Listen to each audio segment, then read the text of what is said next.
모세는 이스라엘의 범죄 이후에 그들을 위하여 두 가지 간구를 여호와께 올려드렸습니다.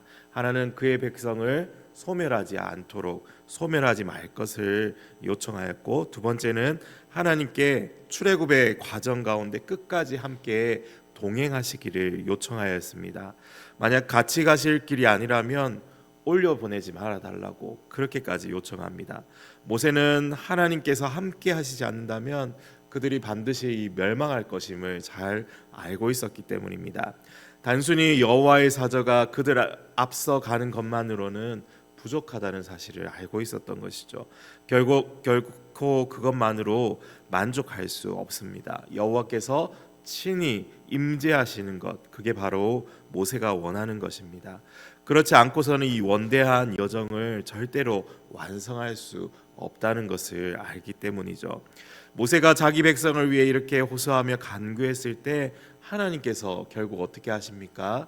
그의 소원을 허락하셨습니다. 그의 기도에 응답하신 것이죠. 17절은 모세의 간구가 완전히 응답받았음을 말해주고 있는 구절입니다. 모세는 그 후에 이렇게 즉시 요청하고 있습니다. 주의 영광을 내게 보이소서. 보통 우리는 자기 기도가 응답받았음을 느끼고 또 경험하게 되었을 때 어떻습니까? 기쁨과 감사와 전율과 감동으로 이 북받쳐 오르는 것을 경험하게 됩니다. 그런데 중요한 것은 그 이상으로 나아가지 않을 때가 많다는 겁니다.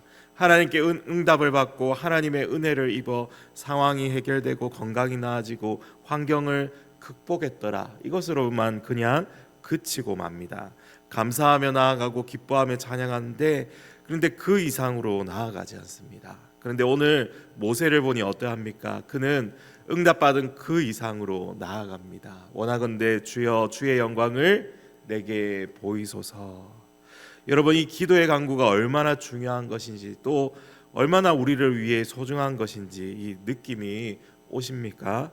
그의 기도하는 모습은 우리가 앞으로 기도해야 할 모습을 담고 있습니다. 우리가 나아가야 할 방향을 가리키고 있습니다. 두 번이나 연속해서 기도가 응답받고 자족하고 집으로 가벼운 발걸음으로 돌아가는 것이 아니라 거기서 더 깊은 기도로 나아가라, 우리에게 그렇게 보여주고 있습니다. 주의 영광을 내게 보이소서. 상황을 해결하는 것 이상으로 더 중요한 것이 있음을 우리가 깨달아야 합니다.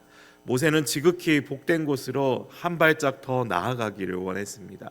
출애굽의 그 여정을 함께 하신다는 그 약속이 이루어졌다는 그 사실만으로 만족하고 그치지 않고 더 복된 것에 이르기를 원했습니다. 하나님께 기도하면서 하나님에 대해 더 알고자 하는 그 강한 소망이 그의 마음을 차지하기 시작한 것입니다. 주님을 알고자 하는 거룩한 열망, 소망이 가득 차올라서 자기도 모르게 요청하는 것이죠. 주여 원하건대 주의 영광을 내게 보이소서. 주님을 더 알고 싶습니다. 우리에게, 그리고 저에게 이렇게 큰 은혜를 베푸시고 길이 참으시고 인내하시는 그 주님을 더 가까이서 만나길 원합니다. 이런 열망과 소망이 모세에게만 있었습니까? 아닙니다. 우리 성경을 찾아보면 시편 4편 6절에도 이렇게 외치고 있죠. 여호와여 주의 얼굴을 들어 우리에게 비추소서. 이 솔로몬도 주의 성전을 건축하고 여호와께 기도할 때 이렇게 간구하고 있습니다. 내 이름으로 일컫는 내 백성이 그들의 악한 길에서 떠나 스스로 낮추고 기도하여 내 얼굴을 찾으며 내가 하늘에서 듣고 그들의 죄를 사하고 그들의 땅을 고칠지라. 여러분, 여기 주의 영광, 주의 얼굴, 사실 다른 것이 아닙니다. 하나님의 존재를 나타내는 말이죠. 하나님께서 19절에 내가 내 모든 선한 것을 내 앞으로 지나가게 하겠다 말씀하고 있습니다. 즉 하나님의 그 영광은 모든 선함입니다. 모든 선함, 즉 인간으로서는 나타낼 수 없는 그 탁월성을 말씀하고 있습니다. 은혜롭고 자비롭고 노하기를 더디하고 인자와 진실이 많은 그 하나님, 인자를 천대까지 베풀고 악과 죄는 미워하셔서 공의로 다스리시는 그 하나님의 선하심을 모세가 구약시대에 속한 인간으로서는 가장 가까운 곳에서 경험하게 되는 것입니다. 이것 자체가 모세에게 얼마나 영광스러운 경험이겠습니까?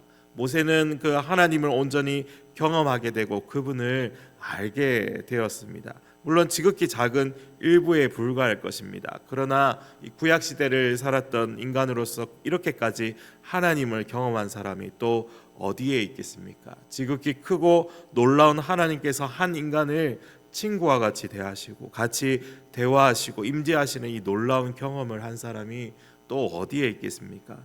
사랑하는 여러분, 모세가 기도했던 그 모습처럼 우리 역시 하나님 앞에 나아갈 때에 소망을 두고 나아가야 합니다. 어떤 소망입니까?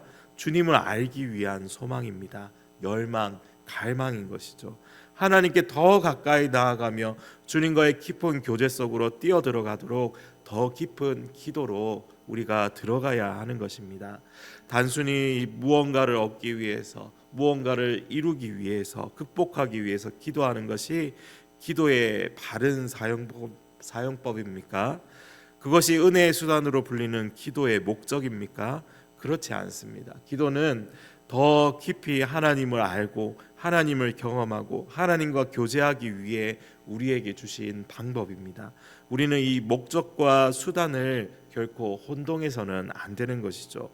불붙는 그 떨기나무에서 하나님께 나아가 그분을 알게 되고 그 진동하는 신의 산 위에서 하나님을 더 깊이 경험했고 이스라엘의 범죄 앞에서도 하나님께 간구하며 그 너머로 나아갔던 이 모세의 모습은 오늘 우리의 기도를 한 단계 더 높은 곳으로 올려야 함을 말씀해 주고 있습니다.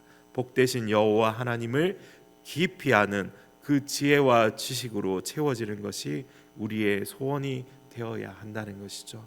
단순히 먹고 살고 남들 가진 것처럼 가지고 싶은 그 열망을 올려드리는 것이 그 전부가 아니라 우리 주님을 더 알고 싶어하고 주님과 더 깊고 가까운 교제 속으로 들어가길 원하는 그 열망으로 가득 찬다면 내가 거하는 그곳이 바로 하늘나라 천국이 아닙니까? 우리 주님과 함께 거하는 곳이 우리에게 이미 임한 하나님의 나라입니다. 우리 주님께서 통치하시고 다스리시는 곳에 거하는 사람이 바로 하나님의 백성들이죠. 아바 아버지의 사랑 안에서 살아가는 삶이 바로 양자된 성도의 삶입니다. 우리 주님께서 내 안에 계시고 내가 주님 안에 거한다는 이 단순한 진리를 체험하고 또 경험하며 살아가는 사람에게 하나님께서 은혜 베푸시는 줄 믿습니다. 나는 은혜 베풀 자에게 은혜를 베풀고 긍휼히 여길 자에게 긍휼을 베푸느니라. 이 소중한 진리를 오늘도 우리 가슴에 새기고 더 깊은 교제 속으로 들어가기 위해 주의 영광을 구하며 주의 얼굴을 구하며 나아가는 이 새벽이 되기를 간절히 소망합니다. 우리 함께 기도하겠습니다.